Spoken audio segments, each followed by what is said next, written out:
Hey guys, tonight we begin with a story that sounds like a bad idea, very slowly becoming an even worse idea, which is perfect because we're here to relax, not make good decisions. So dim the lights, get comfortable. Maybe pretend you're somewhere warm, because we are about to drift into a place where warmth is more of a rumor than a reality. And honestly, the people in this story would have loved even a slightly broken heater. So as you settle in, let's gently float north. Far north, into the kind of cold that doesn't shout, but just quietly removes your will to exist, one frozen toe at a time.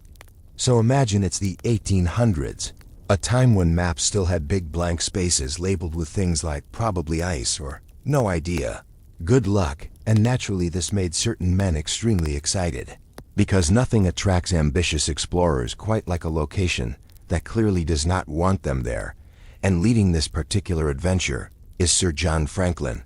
a man who had already built a reputation for being brave, determined, and occasionally very unlucky with food, which is not ideal when you are planning a trip into a place where food is already a complicated suggestion.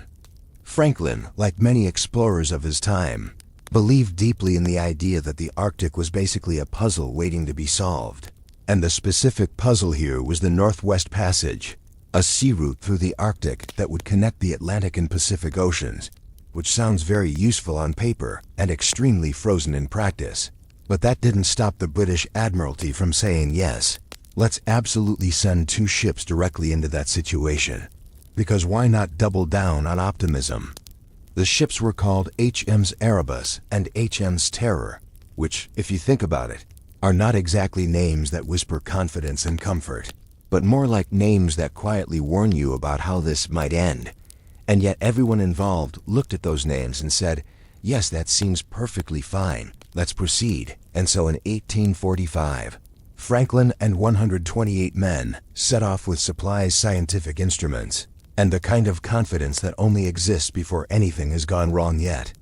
At first, things were almost suspiciously smooth, which is always how these stories begin, because the Arctic likes to wait patiently before it starts making decisions for you. And the ships sailed north, stopping in Greenland, taking on last-minute supplies, writing cheerful letters home, probably saying things like, everything is going great, which in hindsight feels like the historical equivalent of saying, this will be a quick trip.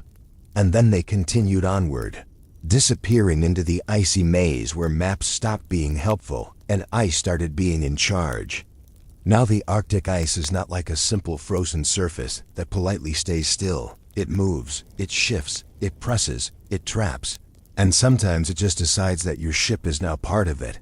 which is exactly what happened to Franklin's expedition. Because by 1846, both ships became stuck in the ice near King William Island, and at that moment, without any dramatic music or sudden announcement, the situation quietly transformed from bold exploration into very long, very cold problem.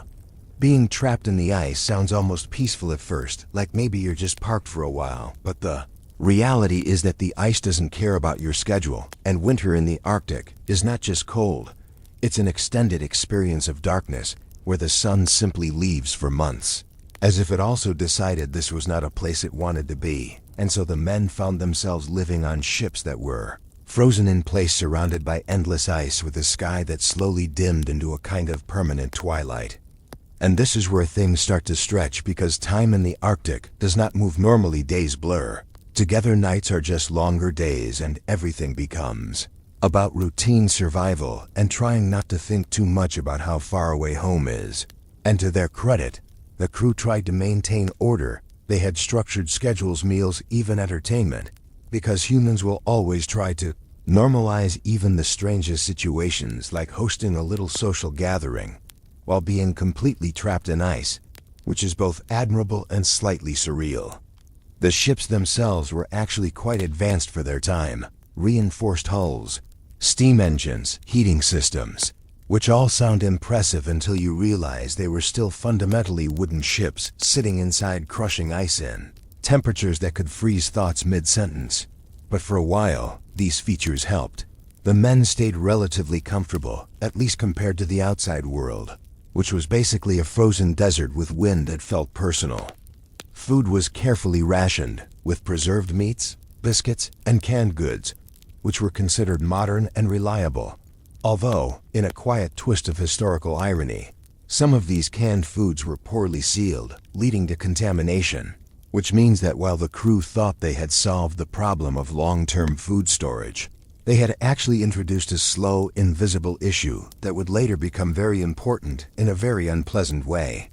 But for now, in these early months of being stuck, the men likely believed this was temporary, that the ice would eventually break, that the ships would be freed, and they would continue their journey, because optimism is surprisingly durable, even in freezing conditions. And so they waited, and they adapted. And they watched the horizon that didn't really change, because in the Arctic, everything looks the same, which is both calming and deeply unsettling.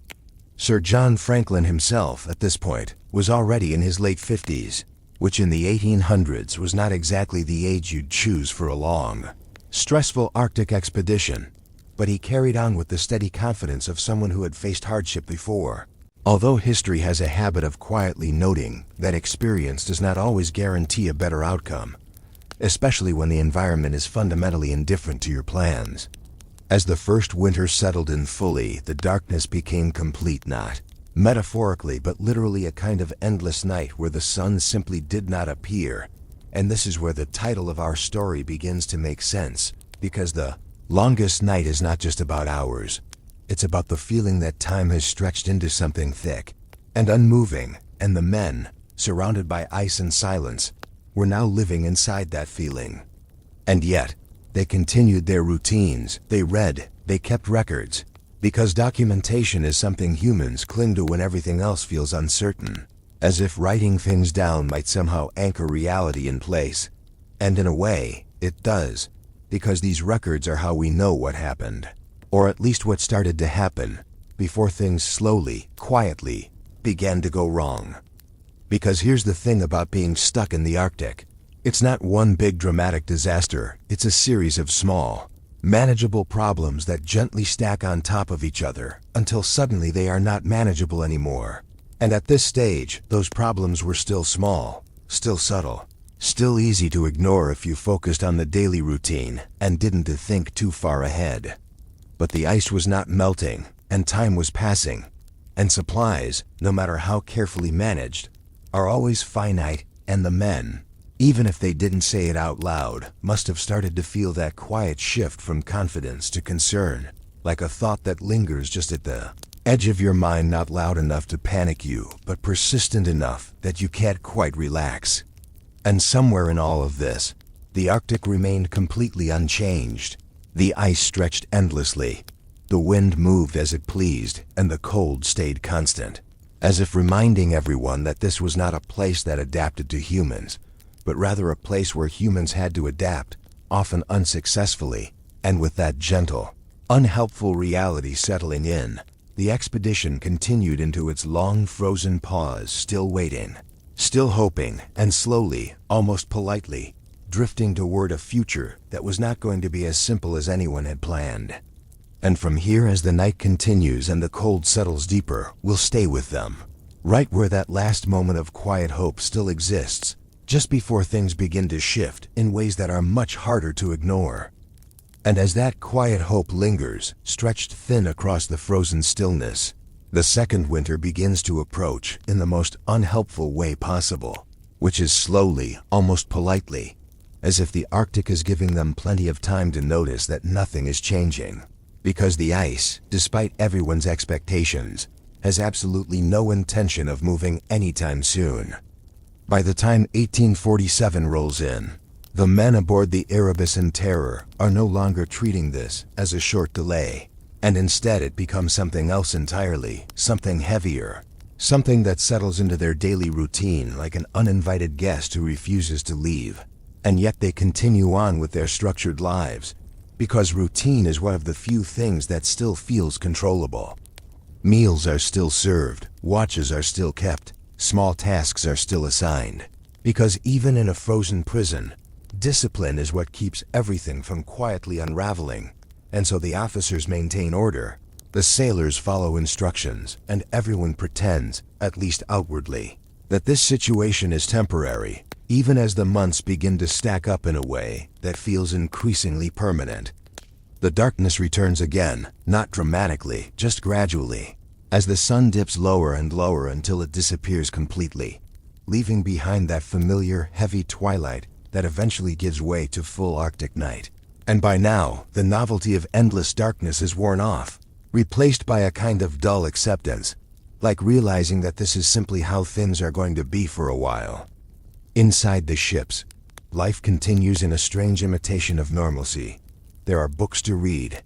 letters to write that will not be sent anytime soon, and even small performances and games, because humans, when faced with overwhelming monotony, will create distractions out of almost nothing. And there is something quietly surreal about a group of men putting on a play while surrounded by miles of silent ice. But beneath this effort to stay occupied, there are small changes beginning to appear, subtle at first, almost easy to ignore. Men becoming more tired, more irritable, small illnesses lingering longer than they should, and at the time these things might have been blamed on the cold or the darkness or just general fatigue, because those are the obvious explanations, and no one is yet thinking about the less obvious ones. Food, for example, is still being rationed carefully, but the quality of that food is slowly becoming an issue, not in a dramatic, immediate way, but in a quiet, creeping way, as the preserved supplies begin to lose whatever freshness they once had. And the canned goods, which were supposed to be a reliable innovation, are now starting to reveal their flaws in ways that are not immediately visible, but definitely being felt. Some of the men begin to experience symptoms that don't quite make sense: weakness, strange pains, a kind of slow draining of energy that doesn't match the amount of rest they are getting. And while it is easy to assume this is just the result of being stuck in the Arctic, the reality is more complicated and, unfortunately, more serious. But at this point, it's still just a collection of small, unexplained discomforts. And then there is the psychological side of things, which is harder to measure, but just as important, because being surrounded by endless ice and darkness does something to the mind, not in a loud or obvious way, but in a slow, persistent way where thoughts become heavier, moods become flatter, and the sense of time becomes strangely distorted, as if days are both dragging and slipping away at the same time. Sir John Franklin, meanwhile, continues to lead, maintaining that steady, composed presence that is expected of him. But even he cannot change the fundamental situation, which is that they are still trapped, still waiting, and still relying on the idea that eventually something will shift, even though there is no clear sign that it will. And this is where the Arctic becomes particularly difficult, because it does not provide clear feedback, it does not signal when things will improve. It simply continues as it is, cold, silent, and unmoving, leaving the men to interpret that silence however they choose, which often means holding on to hope a little longer than is practical. At some point during this long, quiet stretch, Franklin himself dies, and even that happens without drama, without a grand final moment, just a simple entry in the record. A leader gone in the middle of a situation that is far from resolved, and the command passes on, because the expedition, despite everything, is still ongoing, at least in the sense that no one has officially given up yet. The loss of Franklin is significant, but it is absorbed into the routine in the same way everything else is, because there is no space for dramatic reactions, no way to step outside the situation and process it properly, and so life aboard the ships continues, just slightly more uncertain than before. By now, the realization is beginning to settle in more firmly that they may not be rescued anytime soon, that the ice may hold them for longer than expected, and that their supplies, no matter how carefully managed, are not infinite. And this is where the tone of the expedition shifts again. Not suddenly, but gradually, as practical concerns begin to outweigh optimism. Discussions likely begin, quiet conversations about what to do if the ships remain trapped, about whether they might need to leave them eventually, about how far they could travel on foot, and what they would even be traveling toward, because the Arctic does not offer clear destinations, only vast, frozen uncertainty. And yet, for now they stay, because leaving the ships is not an easy decision. The ships provide shelter, structure, and at least some level of security, while the outside world offers only cold, wind, and the kind of isolation that makes even the idea of staying put seem reasonable. So they endure through another cycle of darkness, through the slow, quiet accumulation of small problems, through the subtle but persistent decline in health and morale, and all the while the ice remains exactly where it is, as if it has all the time in the world, which unfortunately it does. And as we continue drifting through this long night with them, we begin to see that the real challenge is not a single event, but the steady, unrelenting passage of time in a place where time feels almost frozen itself. And from here, things will not suddenly collapse, but they will continue to shift slowly, quietly, in ways that become harder and harder to manage. And as that slow shift continues, almost unnoticed at first, the idea of waiting begins to change from something temporary into something that feels more like a choice, even if it isn't really one. Because by now the men aboard the ships are deep into a reality where staying put and doing nothing is no longer just patience. It's a kind of quiet commitment to a plan that may not actually exist. By early 1848, the situation has settled into a strange, heavy stillness, the kind where every day looks almost identical to the last, and the only real difference is that supplies are a little lower, energy is a little weaker, and the sense of uncertainty is a little harder to ignore, like a background noise that slowly becomes louder the longer you listen to it. The ships, still locked in the ice, have now been home for far longer than anyone intended, and while they continue to offer shelter, they also serve as a constant reminder that nothing has changed, because every time someone looks outside, they see the same frozen horizon, the same unmoving ice, and the same absence of any clear path forward. Inside, routines are still maintained, but they are beginning to feel thinner, less convincing, as if everyone is going through the motions more out of habit than belief, and even the small distractions, the readings, the conversations, the attempts at entertainment, start to lose their effectiveness, because there are only so many times you can repeat the same activities before they stop feeling like a break from reality and start feeling like part of the problem. Health continues to decline in ways that are difficult to fully understand at the time. Men grow weaker, some struggle with coordination, others with memory or mood, and while scurvy is always a concern in long voyages, this seems to be something slightly different, or at least something more complicated, though without modern knowledge it remains just another layer of discomfort added to an already difficult situation.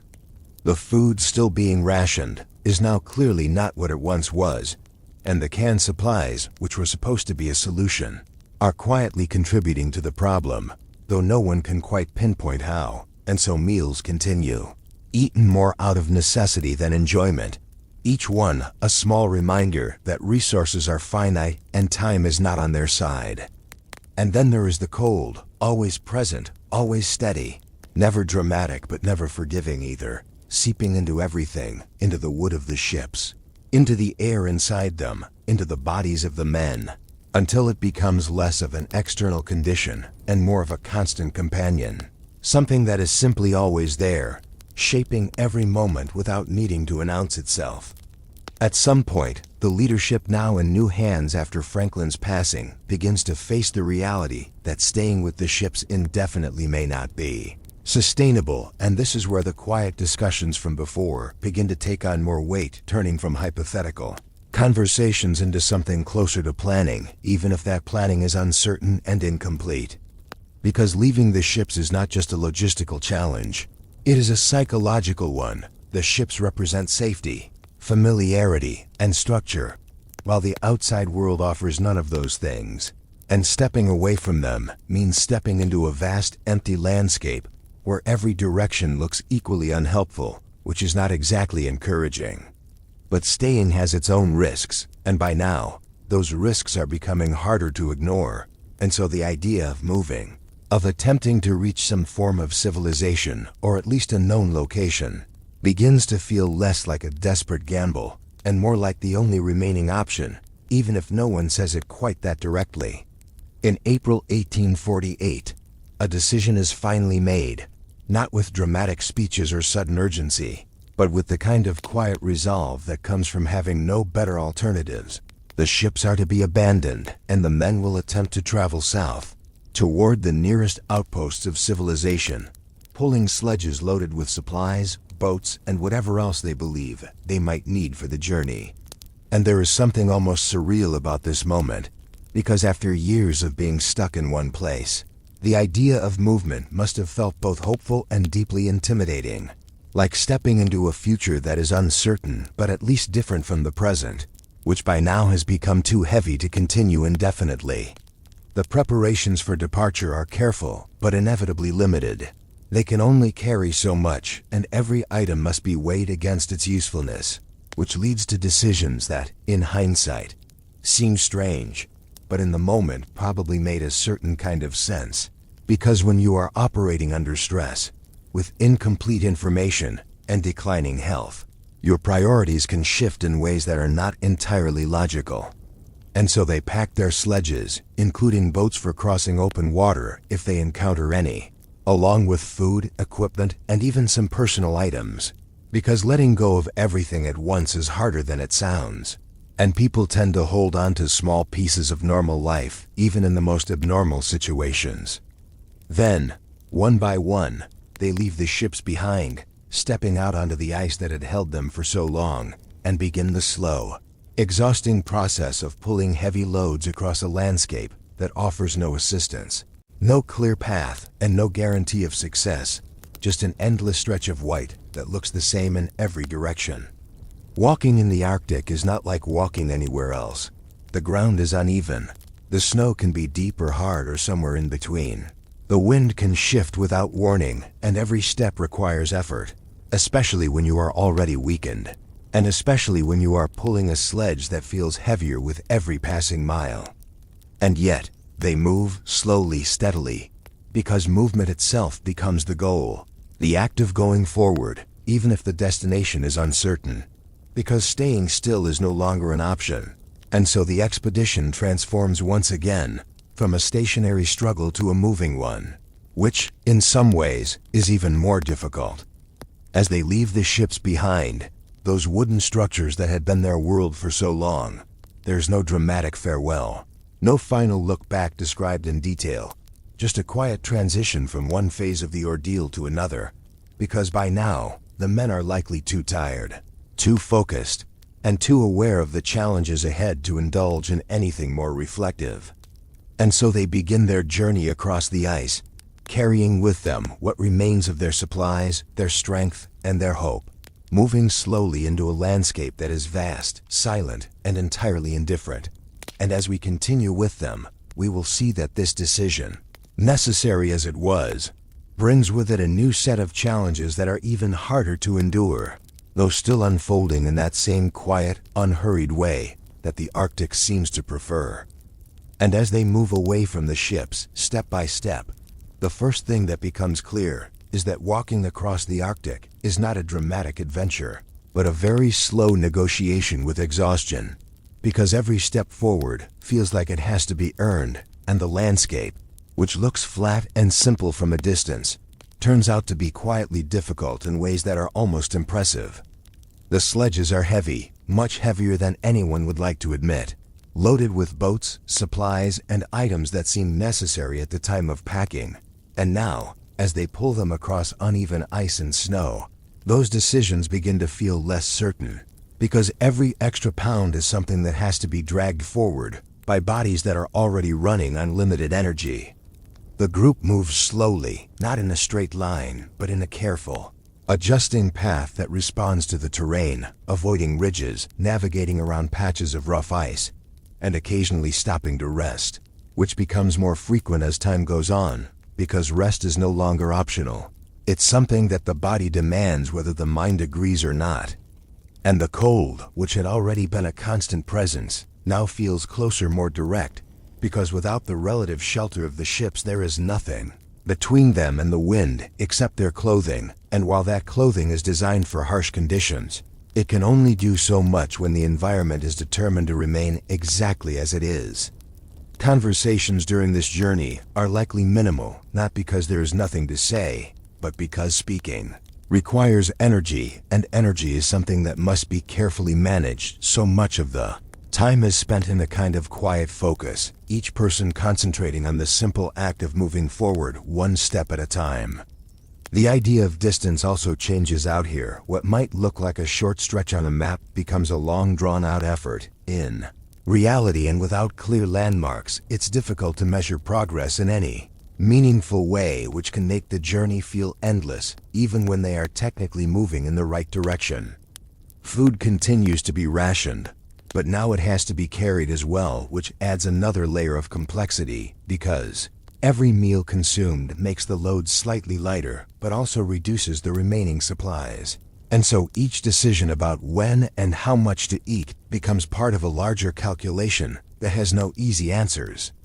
Some of the men begin to struggle more visibly, their strength fading, their movements slower, less steady, and while the group likely does what it can to support them, there is only so much assistance that can be given when everyone is facing the same conditions. And so the pace naturally adjusts to the slowest members, which in turn affects everyone else. The boats, which seemed like a sensible precaution when they left the ships, now feel like a particularly heavy form of optimism, because while they might be useful if open water is encountered, until that happens, they are simply large, cumbersome objects that must be dragged across ice that shows no immediate signs of turning into anything else. And yet, abandoning them is not an easy choice, because they represent possibility. And in a situation where options are limited, even a small possibility is something people are reluctant to let go of. And so the boats remain part of the load, moving forward inch by inch along with everything else. Weather conditions shift in subtle ways, sometimes slightly calmer, sometimes more aggressive, but never truly comfortable. And even small changes can have a noticeable impact because, when you are already operating at the edge of your endurance, even a slight increase in wind or a drop in temperature can make a difficult day feel significantly harder. At times they may come across signs of life, tracks in the snow, distant hints that animals exist out here, which can be both encouraging and frustrating, because it suggests that survival is possible in this environment, but also highlights how unprepared humans are compared to creatures that are naturally adapted to it. The mental strain continues to build, not in sudden bursts, but in a steady accumulation, as the monotony of the landscape, the effort of the journey, and the uncertainty of the outcome all combine into a kind of quiet pressure that is always present, even if it is not always at the forefront of their thoughts. And still they move forward, because stopping completely is not an option they are ready to consider, and so each day follows a similar pattern. Waking, preparing, pulling, resting, and repeating a cycle that is both simple and exhausting, gradually wearing down even the strongest among them. Over time, difficult decisions begin to present themselves more frequently, about what to carry, what to leave behind, how to allocate resources, and how to respond to the growing differences in strength and health within the group. And these decisions, while practical, also carry an emotional weight that is not easily set aside. Some items are eventually abandoned, left behind on the ice as the group prioritizes survival over preparation. And each discarded object marks a small shift in mindset, a movement away from planning for multiple possibilities and toward focusing on the immediate need to keep going. The landscape itself remains unchanged, vast, quiet, and indifferent,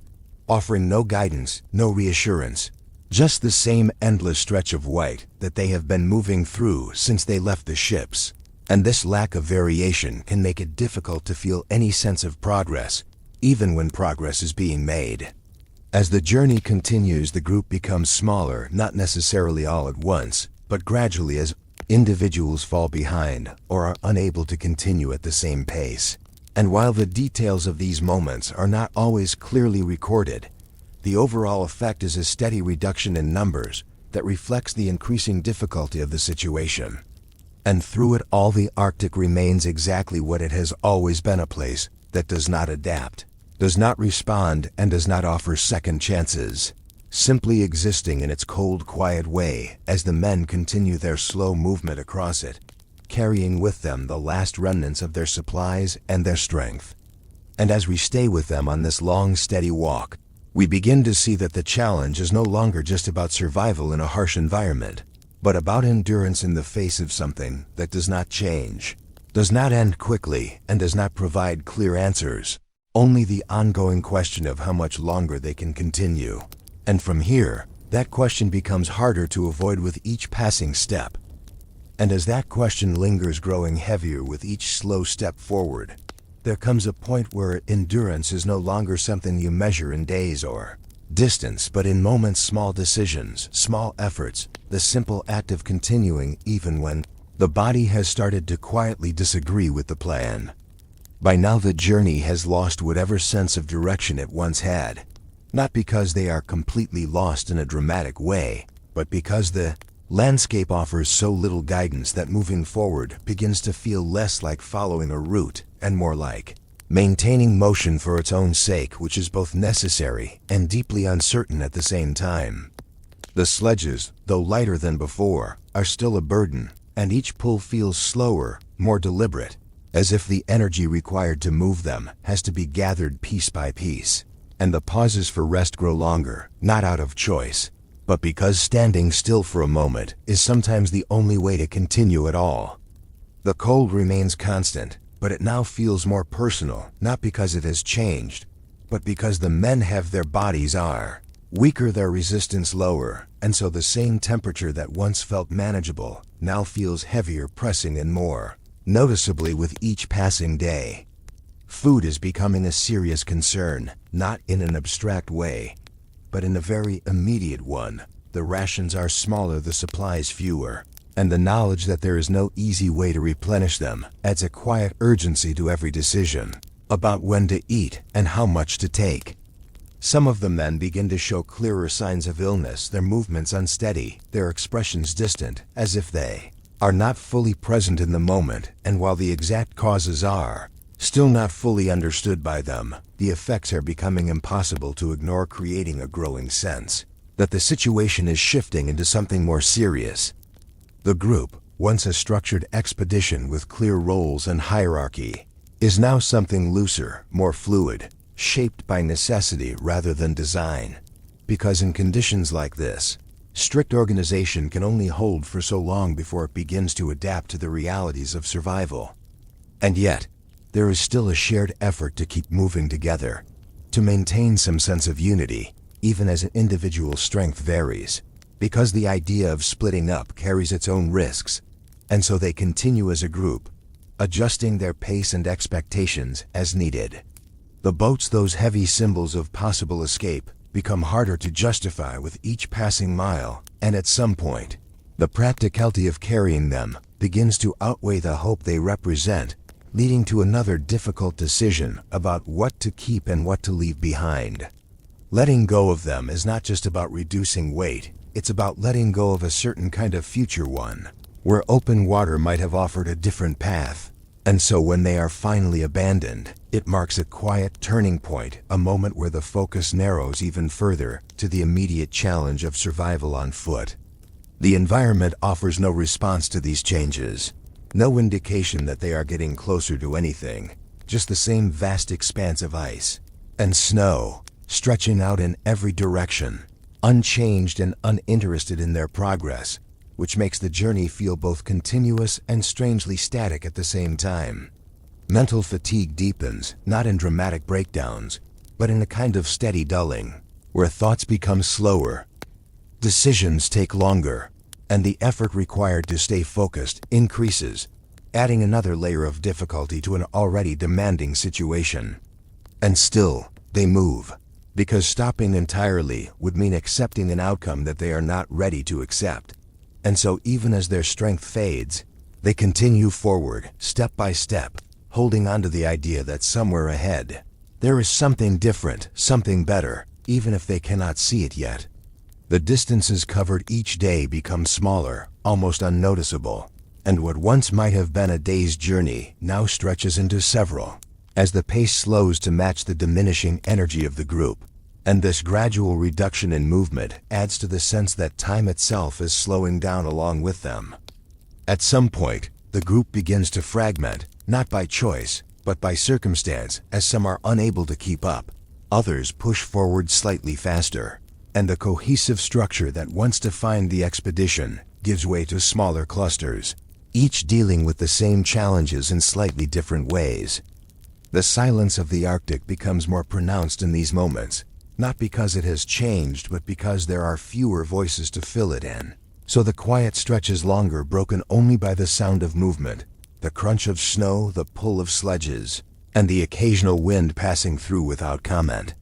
Physical strength continues to decline, making even simple tasks feel significant. Setting up camp, preparing food, organizing supplies, all of it requires effort that is increasingly difficult to gather. And so each day becomes a careful balance between what needs to be done and what can realistically be accomplished. And through all of this, the idea of reaching safety remains, not as a clear plan, but as a distant concept, something that exists somewhere beyond the horizon, providing just enough motivation to keep going, even as the reality of the journey becomes more and more difficult to sustain. As we stay with them in this phase where the lines between endurance, survival, and simple persistence begin to blur, it becomes clear that the breaking point is not a single moment, but a gradual process, one that unfolds quietly step by step as the limits of both body and mind are slowly, steadily reached. And from here, the story does not suddenly end or resolve, but continues in that same slow, unhurried way as the remaining strength of the men is tested against a landscape that has not changed at all and will not, leaving only the question of how much longer this fragile movement forward can continue before it too begins to fade.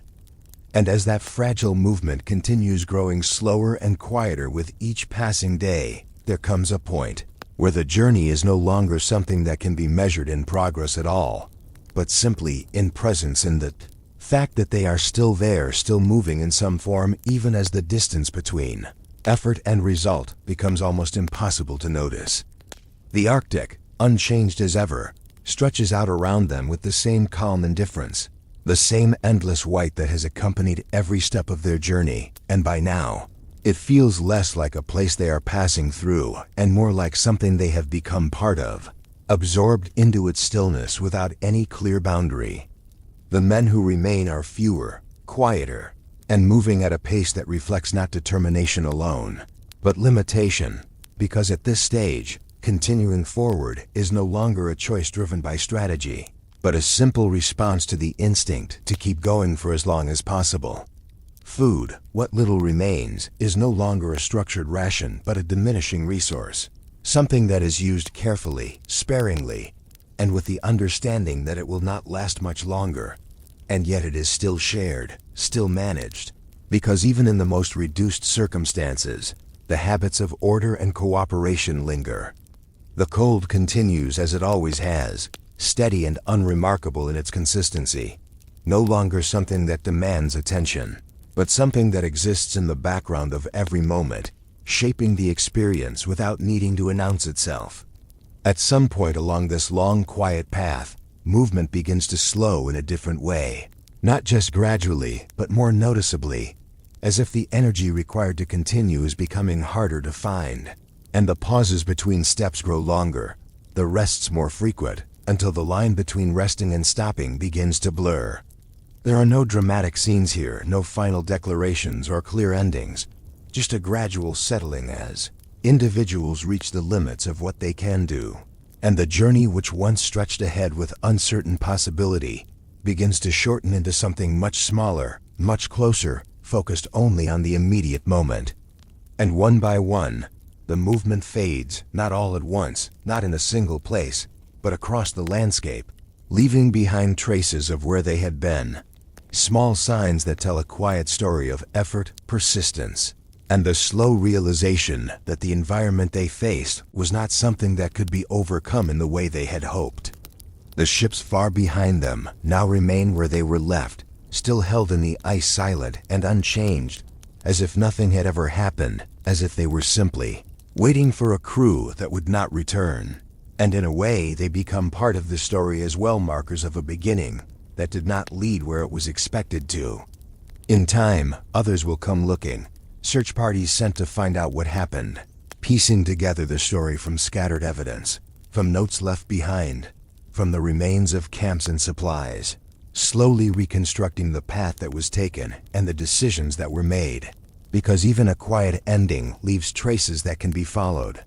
And what they will find is not a single moment of failure, but a long sequence of challenges, each one manageable on its own, but together forming something that could not be sustained indefinitely. A gradual process rather than a sudden collapse, which in many ways makes it feel more real, more human. The story of this expedition, that is not just about being trapped in ice or lost in the Arctic, but about the limits of endurance, the persistence of hope even when conditions do not support it, and the quiet way in which situations can change over time without any clear point where everything goes wrong. It's also a reminder, in a very calm and understated way, that exploration, especially in places like this, is not always a matter of bold success or dramatic failure, but often something in between, something that unfolds slowly, with outcomes that are shaped as much by the environment as by the people involved. And as we step back from their journey, letting the scene settle into stillness once again, there's no need for a sharp conclusion, no final twist or revelation, just the quiet understanding of what happened, and the recognition that some stories, like this one, simply fade out rather than end. So as you rest here at the edge of that long Arctic night, you can let the details drift, the slow movement, the endless ice, the steady rhythm of effort, and pause, all blending into a calm, quiet picture that doesn't demand anything from you, just existing as it is. And somewhere in that stillness, the ships remain, the path remains, and the silence remains, stretching out across the frozen landscape, unchanged, unhurried, and finally, at rest. The rain has been falling for hours now, not dramatically, not in a stormy cinematic way, but in that steady, patient rhythm that feels like it has no real intention of stopping. And somewhere along a narrow medieval road, a small waystation sits quietly absorbing it all. Wooden beams slightly damp, roof doing its best, which is honestly all anyone can ask from a 12th century building that was never designed to impress anyone in the first place. Inside, the air carries a mix of smells that would probably not be approved by modern standards. Damp wool, old wood, a hint of smoke, and something vaguely like soup that has been reheated several times in a way that suggests it has seen more days than it should have. But for the travelers passing through, this is comfort, or at least the closest available version of it. The Waystation itself is not large, not grand, and certainly not clean in any meaningful sense, but it is functional, and in a world where roads are unpredictable and weather is even more so, functional is actually quite luxurious. So people come and go, shaking rain from cloaks, stepping inside, with that quiet relief of having walls around them again. At one table sits a merchant, or at least someone who insists on being called one, even though his goods currently consist of a small bundle of cloth and a slightly defensive attitude, and he has been here long enough to start acting like part of the furniture, which is something that happens quickly when travel plans meet bad weather and lose the argument. He occasionally glances toward the door, not because he expects anything exciting to happen, but because the habit of watching entrances is hard to break, especially for someone who spends a lot of time moving between places where trust is more of a suggestion than a rule, and every time the door opens, it brings in a brief gust of rain and cold air, followed by another traveler who looks equally unimpressed with the situation. Near the fire, which is doing a respectable job of pretending to be warmer than it actually is, sits a minor nobleman, the kind who has a title that sounds important until you realize it mostly comes with responsibilities and very little actual power, and he carries himself with a certain quiet dignity that is slightly undermined by the fact that his boots are wet and his cloak smells like damp horse. He is not particularly happy about being here, which is understandable, but also not particularly surprised, because travel in this era rarely goes exactly as planned, and so he sits, occasionally adjusting his position, occasionally staring into the fire as if it might offer some form of explanation for his current situation, which it does not. Across the room, a monk is carefully unwrapping a small bundle, revealing a piece of bread that looks both important and slightly disappointing, and he handles it with the kind of quiet focus that suggests this is less about the bread itself and more about the ritual of eating it, because in a life defined by routine, even a simple meal carries a certain structure. He eats slowly, deliberately, while the rain continues outside, tapping against the walls in a way that is almost rhythmic. And if you listen long enough, it becomes the kind of background sound that blends into everything else, like the crackle of the fire or the occasional creak of the building settling into itself.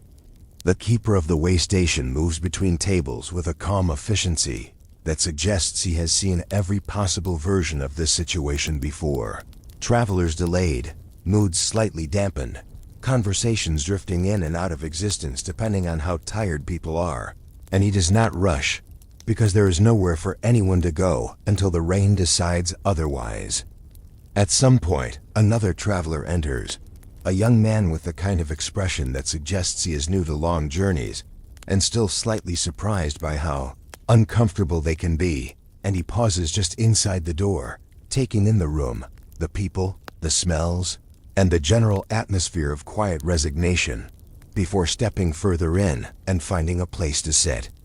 No one greets him enthusiastically, but there are small nods, brief acknowledgments, because even in a place where strangers gather temporarily, there is a shared understanding that everyone is here for the same reason, which is simply that the road, for now, is not an option.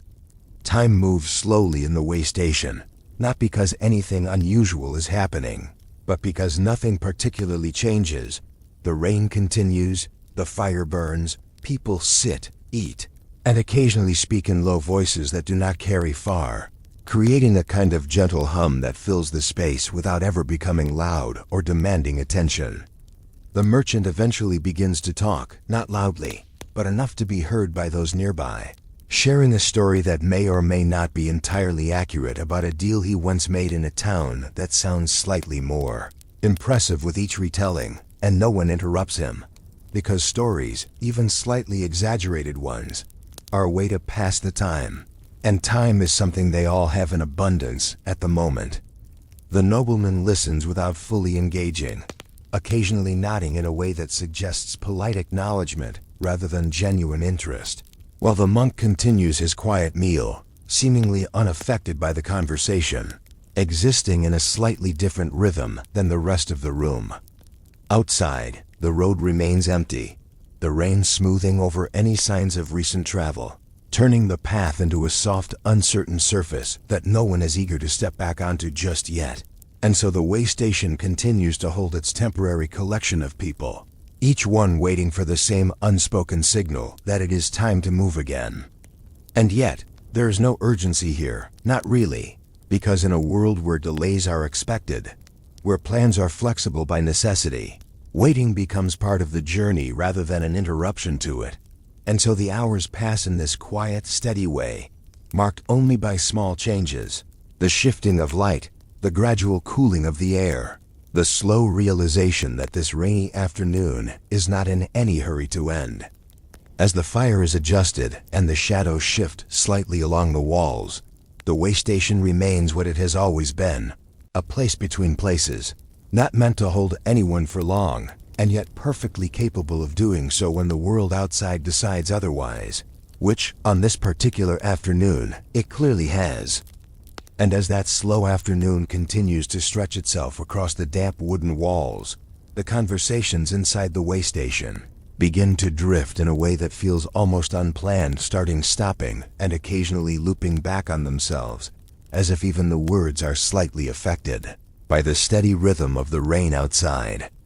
The merchant, who has now settled comfortably into his role as the unofficial narrator of the room, continues his story with small adjustments that make it slightly more impressive each time, because naturally the town gets bigger, the deal gets better, and his own role becomes just a little more heroic, which no one challenges, mostly because it is easier to let the story evolve than to interrupt it.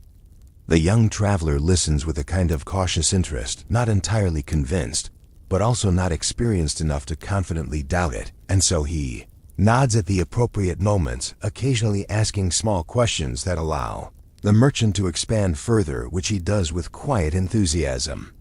The nobleman, meanwhile, has shifted slightly closer to the fire, not in a dramatic way, just enough to feel the warmth a bit more directly, and he occasionally glances at the merchant with an expression that suggests he has heard many such stories before, each one slightly different, but all sharing the same basic structure of personal importance and convenient success. He does not interrupt, though, because there is a certain unspoken agreement in places like this that stories are allowed to exist without too much scrutiny, especially when there is little else to occupy the time, and so he listens in that distant, polite way that requires very little effort. The monk, having finished his meal, now sits with his hands folded, eyes lowered, not asleep, but not entirely engaged with the room either, existing in a kind of quiet stillness that seems almost unaffected by the passage of time, as if the rain, the voices, and the shifting light are all part of a background that does not require his attention. The keeper moves again between the tables, adjusting small things, adding a bit of wood to the fire, checking on supplies, all with a calm, practiced motion that suggests this routine has been repeated many times before, and will be repeated many times again, because travelers and rain are both very reliable in their own ways. At some point, the conversation shifts, not suddenly, but gradually, from the merchant's story to something more general, the state of the roads, the condition of nearby towns, small pieces of information that are exchanged not because they are particularly exciting, but because they are useful, or at least potentially useful, in a world where information travels slowly and often arrives slightly outdated. The young traveler shares what little he knows, which is not much, but it is offered with a kind of careful sincerity,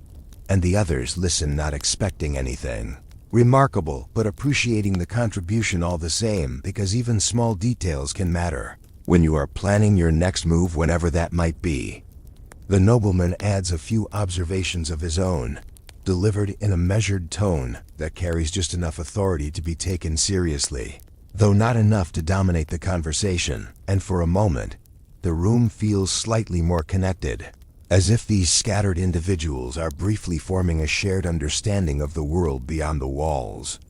Outside, the rain continues without variation, a steady, unbroken pattern that smooths over the landscape and reinforces the sense that leaving right now would be an unnecessarily uncomfortable decision, and so no one makes any move toward the door, even those who might otherwise be eager to continue their journey. The fire shifts slightly as a log settles, sending a small burst of sparks upward, and for a brief moment, the light changes, shadows moving gently along the walls before settling again. And it is the kind of small, almost unnoticeable event that somehow becomes significant simply because there is nothing else demanding attention. The merchant, having reached a natural pause in his storytelling, leans back slightly, satisfied with his own narrative, and allows the conversation to move on, which it does in a slow, meandering way, touching on topics that are familiar, trade routes, weather patterns, the occasional mention of local politics that no one seems particularly invested in. The monk eventually speaks, not to contribute to the ongoing discussion, but to ask a simple question about the nearest monastery, his voice calm and even, and the room quiets slightly as the others consider the answer, because this is a different kind of conversation, one that carries a quieter, more practical tone. Information is exchanged again, directions given in terms that rely more on memory than precision, references to landmarks that may or may not be easy to recognize, and the monk listens carefully, nodding once, as if committing it all to memory without needing to repeat it. The young traveler watches this with a kind of quiet curiosity, noticing how differently the monk approaches the exchange, how there is no embellishment, no unnecessary detail, just a simple question and a straightforward answer, and for a moment, it offers a contrast to the merchant's earlier storytelling. Time continues to pass, marked only by these small shifts in conversation and the steady presence of the rain, which shows no sign of stopping, and the light outside begins to dim slightly, not dramatically, just enough to suggest that the afternoon is slowly giving way to evening. The keeper prepares for this transition with the same calm efficiency, adjusting the fire again, setting out a few more items, making small changes that reflect the approaching night, even though no one has yet said anything about staying longer than expected, because it is already understood. And so the Waystation settles further into itself, the conversations becoming softer, less frequent, as the energy of the room gently decreases, not out of discomfort, but out of a kind of shared acceptance that this rainy afternoon has quietly extended into something longer, something that will carry them through the evening whether they planned for it or not. And as we stay here with them, in this slow, steady moment between movement and rest, it becomes clear that the journey, at least for now, has paused completely, replaced by this quiet gathering of people who have nothing in common except the road behind them and the rain that has decided, quite calmly, that they will not be leaving anytime soon. And as that quiet acceptance settles into the room, the evening arrives in the same way everything else has today, slowly without announcement, just a gradual dimming of the light outside until the windows stop being useful and the fire becomes the main source of warmth and visibility which it accepts without complaint. The rain continues, of course it does, because by now it feels less like weather and more like a permanent condition, a steady backdrop that has quietly taken control of the day and is now extending its influence into the night, as if it has no particular schedule to follow and no reason to stop. Inside, the Waystation adjusts again, not dramatically, just small shifts. A lantern lit here, a door checked there. The kind of routine actions that mark the transition from afternoon to evening in a place that is used to accommodating people who didn't originally plan to stay this long. The travelers, having spent hours in each other's quiet company, begin to settle into a different kind of presence, one that requires less conversation and more simple coexistence, because there are only so many things to say before silence becomes the more comfortable option. The merchant, who had earlier been quite invested in his own storytelling, now sits with a more relaxed posture, his energy gently fading into the same rhythm as the rest of the room, occasionally adding a comment, but no longer driving the conversation, as if even he has accepted that the evening is not in a hurry to be filled with words. The young traveler leans back slightly, his earlier alertness softening into something closer to quiet observation, taking in the details of the room, the way the firelight moves across the walls, the subtle sounds of the building, the low hum of voices that come and go without ever rising above a certain level.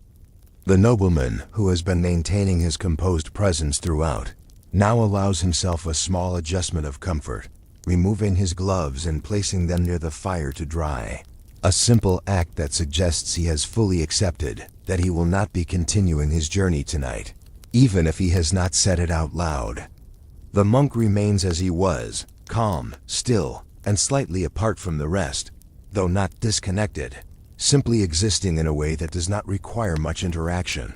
And in this setting, that kind of presence feels almost natural, as if the room itself supports it. The keeper brings out a modest evening meal, something warm, something simple, and it is received without much comment, because expectations are not high, and anything that adds a bit of warmth and sustenance is quietly appreciated, even if no one feels the need to express it directly. They eat in a loose rhythm, not synchronized, but not entirely separate either. Small movements, occasional glances, the kind of shared experience that doesn't need to be organized to feel connected and outside. The rain continues its steady pattern, unchanged and unbothered by any of this. After the meal, there is a brief return to conversation, softer now, more reflective. Small observations about the day, about the road, about nothing in particular. And the words seem to carry less weight, as if they are simply passing time rather than trying to shape it. The fire crackles gently, the lantern light holds steady, and the room takes on that quiet, enclosed feeling that only comes when night has fully settled in, creating a space that feels separate from the world outside, even though the rain is still there, just beyond the walls.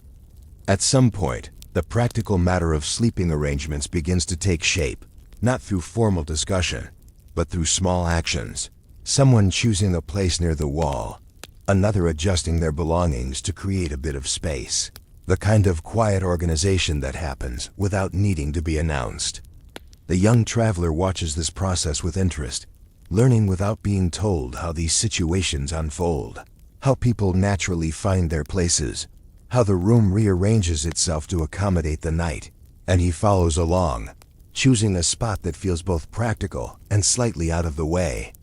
The merchant claims a familiar corner, clearly experienced in this kind of setting, arranging his things with a casual efficiency that suggests he has done this many times before, and within moments he looks as though he has always been there. The nobleman, despite his status, adapts just as the others do, selecting a place that offers some comfort without drawing attention. Because even titles have their limits, and a rainy night in a Waystation is one of those situations where practicality quietly overrides rank. The monk settles into a simple position, requiring very little space, his movements minimal and deliberate, as if the act of preparing for rest is just another part of his steady routine, no more significant than any other. The keeper makes a final round, checking that everything is in order, the fire safe, the doors secure, and then withdraws, slightly leaving the room to its occupants, who now share not just the space, but the quiet expectation of rest. And as the voices fade, replaced by the softer sounds of shifting positions and the steady presence of breathing, the Waystation becomes even quieter, holding its small collection of travelers in a temporary pause that feels both ordinary and complete. The rain continues, unchanged, tapping gently against the structure as if marking time in its own slow, steady way, and inside, the warmth of the fire and the stillness of the room create a calm, enclosed moment that asks for nothing more than to be experienced as it is. And as we remain here in this quiet evening that arrived without asking and settled without resistance, it becomes clear that the journey for now has fully given way to rest, not as a break from the road, but as part of it, a necessary pause in a world where movement and stillness exist side by side, each waiting for its turn to begin again. And as the night settles fully into silence, the Waystation holds its quiet shape for hours, the fire slowly lowering, the lantern dimming, and the rain continuing with the same patient rhythm, as if time itself has decided to move just a little more slowly here. Sleep comes in uneven layers, not deep or uninterrupted, but enough to soften the edges of the day that came before, and the travelers rest in their chosen places, surrounded by the faint sounds of wood creaking, fabric shifting, and the distant, steady tapping of rain that never quite leaves. At some point, without any clear signal, the night begins to ease, not ending suddenly, but gradually giving way to a faint, gray light that filters through the small openings of the Waystation. And morning arrives in the same understated way everything else has, quiet, steady, and entirely without urgency. The fire is little more than a soft glow now, and the air carries that cool, early feeling that sits between night and day. And one by one, the travelers begin to stir. Not all at once, just small movements, someone shifting, someone sitting up, someone taking a moment to remember where they are before fully waking. The young traveler is among the first to sit up, properly looking around the room, with a calm curiosity taking in the softened shapes of people and objects in the early light, and for a moment, there's a stillness that feels almost separate from time, as if the day has not fully decided to begin yet. The merchant follows, stretching slightly, adjusting his belongings with the same practiced ease as before, already moving back into the rhythm of travel, even though the road outside has not yet made any promises about being welcoming. The nobleman wakes more slowly, maintaining his composed presence, even in the small act of rising, as if dignity can be carried through even the most ordinary moments, and he reaches for his gloves, now dry, which feels like a small but satisfying improvement over the previous day. The monk is already awake, or perhaps never fully asleep in the way the others were, sitting quietly in the same calm posture, as if the transition from night to morning is simply another passing detail, rather than something that requires adjustment. The keeper moves quietly through the room, tending to the fire, adding a bit more wood, bringing it back to life with the same calm efficiency as before, and the warmth slowly returns, not dramatically, just enough to make the space feel ready for the day ahead. Outside, the rain has softened, not stopped entirely, but eased into something lighter, a gentle drizzle rather than a steady fall. And this small change is enough to shift the mood of the room slightly, because it suggests that movement might soon be possible again. Breakfast is simple, much like everything else here, and it is taken without much conversation, not out of discomfort. But because mornings in places like this tend to be quieter, more focused on preparation than reflection, as each traveler begins to think about the road ahead. Belongings are gathered, adjusted, checked, small routines that mark the transition from rest back to movement, and there is a quiet efficiency to it all, as if everyone understands the process without needing to discuss it. The young traveler watches and follows, learning once again through observation, mirroring the actions of the others, and slowly becoming part of that same rhythm, no longer entirely new to it, but not yet fully accustomed either. The merchant prepares quickly, eager in a quiet way to be moving again, because for him, the road is not just a necessity, but a familiar space, something that feels more natural than staying still for too long. The nobleman takes a bit more time, ensuring everything is in order, because for him, preparation carries a certain importance, even in a situation as simple as leaving a waystation on a damp morning.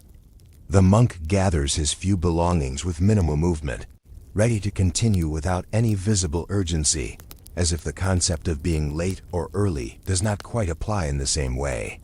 The door is eventually opened, not with drama, just a simple motion, and the outside world reveals itself again. The road still damp, the air still cool, the rain still present, but lighter, manageable, and for a moment, everyone pauses just slightly, taking in the conditions before stepping out. One by one, they leave, each returning to their own path, their own direction, their brief connection dissolving as naturally as it formed, without any need for farewell beyond a nod or a quiet acknowledgement. The Waystation remains behind them, unchanged, ready for the next group of travelers who will arrive with their own stories, their own delays, and their own quiet moments of waiting, because that is what it does. It exists between journeys, holding them for a while before letting them continue. And as the road begins again, soft underfoot and stretching forward without explanation, the memory of that rainy afternoon and quiet evening fades gently into the background, not as something dramatic or significant, but as a small, steady pause in the long rhythm of travel. And so the moment closes in the same calm way it unfolded, without urgency, without finality, just a quiet return to movement, leaving behind a place that never truly belonged to anyone, yet briefly held them all. The day begins before it feels like it should, in that soft gray moment when the world has not fully decided to wake up yet, and inside a stone monastery where warmth is more of a concept than a reality, Brother Thomas opens his eyes with the calm acceptance of someone who has done this exact thing every single day for longer than he can easily count. There is no dramatic stretching, no sigh of reluctance, just a quiet shift from sleep to movement, because in a monastic life, routine is not something you negotiate with. It simply exists, and you follow it, even when the floor is cold and the air carries that faint, persistent chill that never quite leaves the building. He rises, adjusts his simple robe, and joins the slow, silent flow of other monks moving through the corridors, their footsteps soft against stone, their presence steady and almost ghost-like in the dim light, as if the entire place operates on a shared understanding that noise is optional and silence is preferred. The morning prayers come first, of course they do, because everything here begins with structure, and the chapel fills with a low, even rhythm of voices, not loud, not dramatic, just steady like a human version of breathing, rising and falling in a way that feels more like a habit than an emotional expression. Brother Thomas does not stand out, and that is exactly the point, because in this environment, individuality is something that gently fades into the background, replaced by a collective identity that moves, speaks, and exists in a unified way, which is both calming and, if you think about it too much, slightly unsettling. After prayers, the monastery begins its quiet transition into work, and for Brother Thomas, that work takes place in the Scriptorium, which is a room dedicated entirely to the slow, careful act of copying texts by hand, a process that is about as fast-paced as it sounds, which is to say not at all. The scriptorium itself is not grand, not filled with dramatic light or artistic flair. Just a long room with narrow windows that allow in as much daylight as the weather is willing to provide, which, depending on the season, can range from barely enough to see to slightly better than that. Each monk has a place at desk that is more functional than comfortable, and Brother Thomas settles into his with the same quiet familiarity, as always arranging his tools with small, precise movements, ink, quill, parchment, everything placed exactly where it needs to be, because when your work involves copying texts letter by letter, even small inefficiencies become noticeable over time. The ink is thick, slightly stubborn, and has a tendency to behave in ways that require patience, and the quill, carefully trimmed, must be handled with a steady hand, because a single mistake can mean scraping away part of the parchment and starting again, which is not difficult, but also not something anyone is eager to do repeatedly. He begins to write, slowly, carefully, each letter formed with deliberate attention,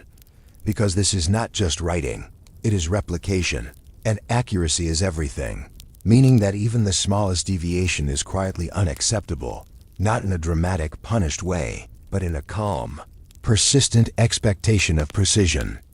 Hours pass in this manner, though they do not feel like hours in the usual sense, because time in the scriptorium does not move quickly or slowly. It simply exists, marked only by the gradual filling of pages and the occasional need to dip the quill back into the ink.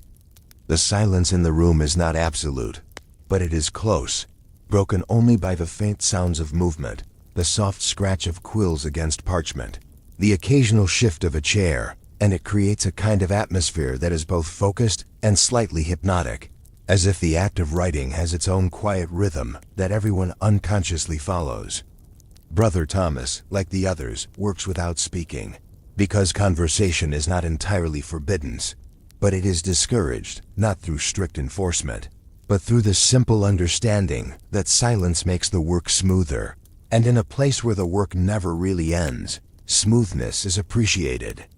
At times his mind drifts, not dramatically, just small thoughts, brief moments of distraction that pass as quickly as they arrive. And he gently brings his focus back to the page, because the text does not copy itself, and the letters, patient as they are, still require his attention. The texts themselves vary: religious writings, historical records, sometimes even small decorative elements that require a slightly different kind of focus. And while the content might change, the process remains the same, steady, repetitive, and quietly demanding. There is a kind of irony in all of this, because the monks are preserving knowledge-creating books that may travel far beyond these walls, read by people who will never know the quiet effort that went into each page,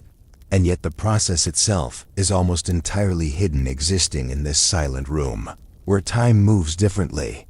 Occasionally, a senior monk walks through, not to supervise in a strict sense, but to observe, to ensure that everything continues as it should, and his presence is acknowledged with small, almost imperceptible shifts in posture, a subtle reminder that even in silence, there is structure. The light changes gradually as the day progresses, moving across the room in a slow, predictable way, and Brother Thomas adjusts slightly, angling his work to make the most of it, because good light is one of the few advantages available in a task that offers very few shortcuts. And so the morning continues, not building toward anything, not leading to a dramatic moment, just extending itself in this calm, measured way, where each line of text brings the page closer to completion, and each page is simply one small part of something much larger. And as we remain here with Brother Thomas, watching the ink settle into the parchment, the letters forming one by one, it becomes clear that this is not a story of sudden change or unexpected events, but of consistency, of routine, and of the quiet art of doing the same thing, carefully, over and over again, until it becomes something lasting, even if the process itself feels almost invisible. And as that quiet rhythm continues, the morning slowly becomes something else, not exactly busier, but more settled, as if the act of writing itself has taken full control of the room, and every monk, including Brother Thomas, has now fully disappeared into the simple but demanding task of not making mistakes.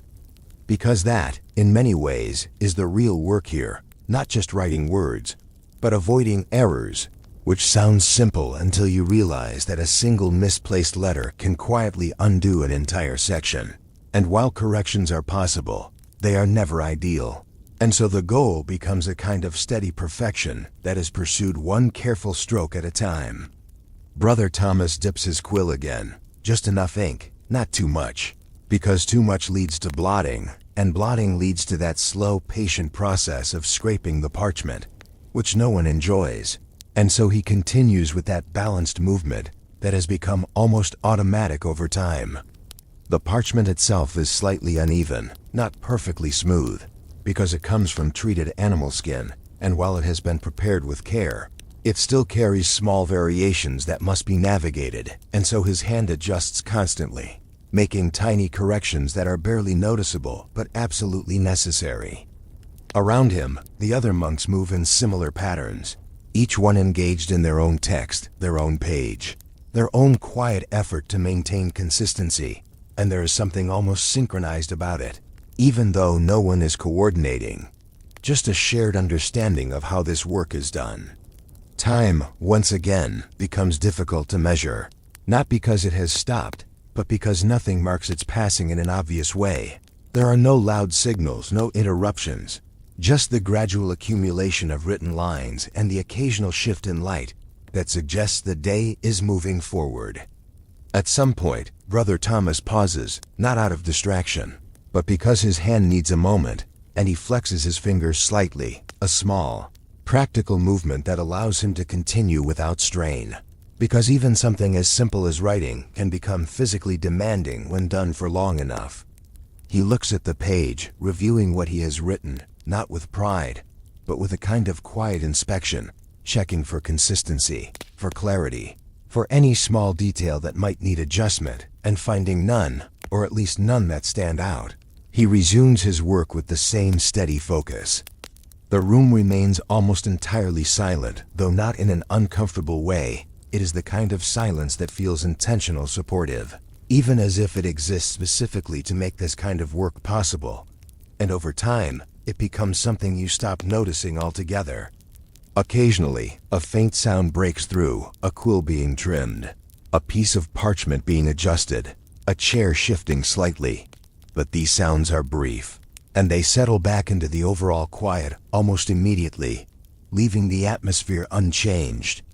The texts themselves, while important in their content, are approached here in a very practical way. They are something to be preserved, to be copied accurately, and while their meaning is respected, the immediate task is more about form than interpretation, about ensuring that what is written remains exactly as it was intended. There is a kind of calm repetition in this, a loop that continues without needing variation, and for Brother Thomas, this is not boring, not in the way it might seem from the outside, but rather steady, predictable, and in a quiet way, satisfying, because each completed line is a small confirmation that the process is working. The senior monk passes through again at some point, his presence as subtle as before, and while he does not speak, his quiet observation carries a certain weight, not pressure exactly, but a reminder that this work matters, even if it does not feel dramatic or urgent. Brother Thomas remains focused, his posture steady, his movements controlled, because over time, this way of working becomes second nature, not something he has to think about actively, but something that simply happens as long as he continues to sit at this desk, with this quill, in this room.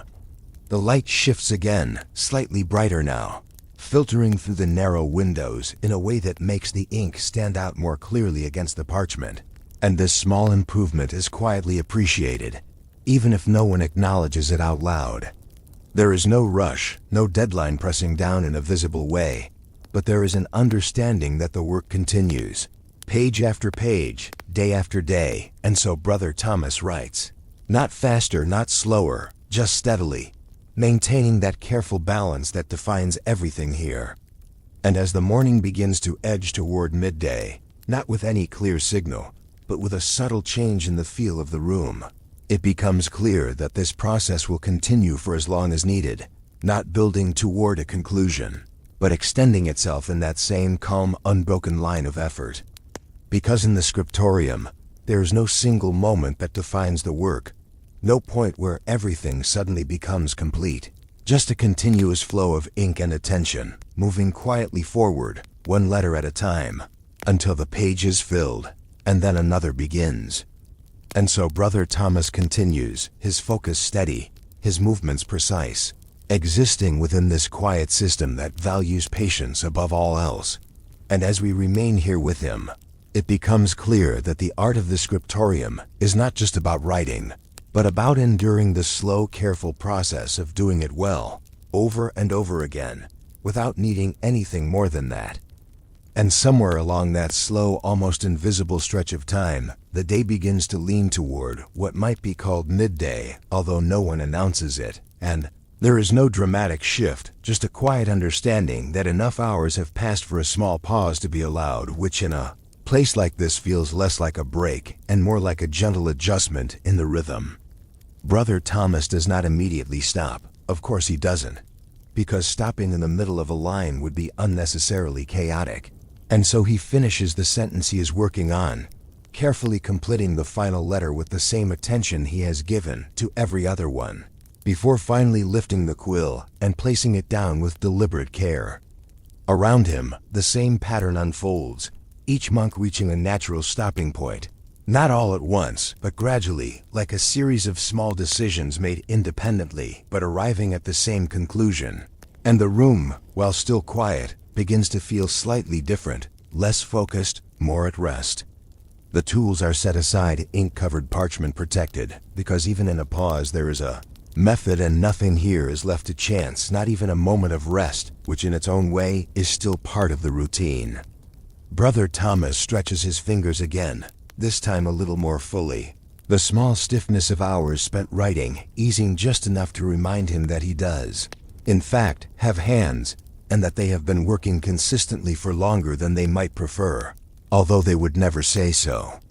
The monks begin to move, slowly, quietly, exiting the Scriptorium in a way that feels almost like a continuation of the silence, rather than a break from it. Their footsteps soft, their presence still measured, as if the habit of calm movement extends beyond the room itself. The midday meal is simple as expected because simplicity is not just encouraged here, it is standard, and so Brother Thomas takes his place among the others, sitting without ceremony, receiving food that is sufficient, not exciting, and definitely not something anyone is going to describe as memorable. There is no conversation, or very little, because meals are often taken in near silence, sometimes accompanied by a reading, a steady voice delivering words that float gently through the room, adding just enough sound to prevent the silence from becoming too complete. Brother Thomas eats slowly, not because he is particularly savoring the food, but because that is simply the pace that everything follows here, unhurried, consistent without any need to rush toward the next thing,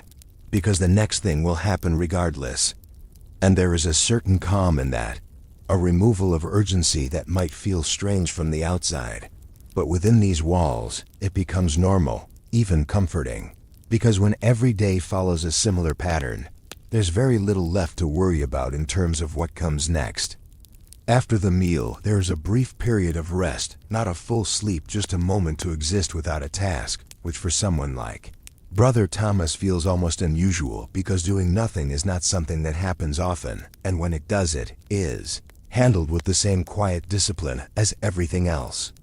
He sits, perhaps walks slowly through the courtyard, the air slightly warmer, now the light more present, and for a moment, the world feels a little broader than the narrow desk of the Scriptorium, although not by much because the monastery itself is its own contained environment, steady and unchanging. There are small details here, the texture of stone walls, the faint movement of leaves, the distant sound of something that might be wind or might just be the building settling, and these details, while not dramatic, provide a kind of gentle variation that is quietly appreciated. But this moment does not last long, because it is not meant to, and soon enough, the rhythm calls everyone back, not with urgency, but with that same steady expectation that the work continues. And so Brother Thomas returns to the Scriptorium, his steps just as measured as before. The room is as it was left, unchanged, waiting, the desks lined up, the tools in place. And there is something almost reassuring about that consistency, as if nothing here ever truly shifts. It only pauses and resumes. He sits again, adjusts the parchment, picks up the quill, and for a brief moment, there is that small transition, the shift from rest back into focus, which happens smoothly, without resistance, because this is a cycle that has repeated itself many times before.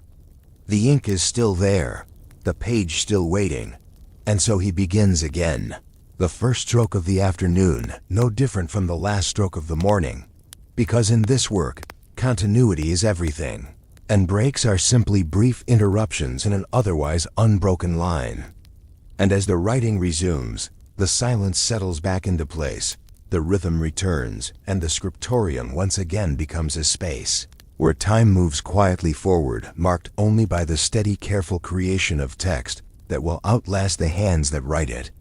And so the afternoon begins not with energy or change, but with the same calm persistence as Brother Thomas continues his work line by line, fully aware, in a quiet, unspoken way, that this is what the day is meant to be: not remarkable, not dramatic, just steady, patient, and complete in its own quiet way. And as the afternoon slowly stretches itself toward evening, not with any urgency, but with that same quiet patience that defines everything here, the light in the scriptorium begins to soften, shifting from something practical into something slightly more difficult to work with, which of course does not stop the work. It simply makes it a little more inconvenient, because why would anything ever be too easy? Brother Thomas notices it in the way the ink looks on the page, a little less clear, a little more dependent on angle and attention, and so he adjusts again, subtly repositioning himself to catch what light remains, because the task continues for as long as it reasonably can, and stopping early is not exactly encouraged. The room grows quieter in a different way now, not just silent, but settled, as if the day itself is winding down and taking some of the energy with it, even though there was never much energy to begin with. Just a steady focus that now becomes slightly heavier, slightly slower. His hand continues its work, though the movements are just a bit more deliberate, now not because of fatigue exactly, but because maintaining precision in fading light requires an extra layer of care, and care is something the scriptorium never runs out of. Around him, the same quiet persistence continues, each monk finishing what they can, reaching those natural stopping points again, because no one wants to end a day in the middle of a sentence. That would feel incomplete in a way that is hard to explain, but universally understood in this room. The final lines of the day are written with the same attention as the first, no shortcuts, no rushed endings, just a calm completion of whatever section happens to be in progress, because consistency matters more than speed, and it always will here. And then gradually the work comes to a close, not all at once, but in that familiar staggered way, one monk finishing then another, until the room transitions from active writing to careful closing tools, being cleaned quills set aside, ink-sealed parchment covered and protected.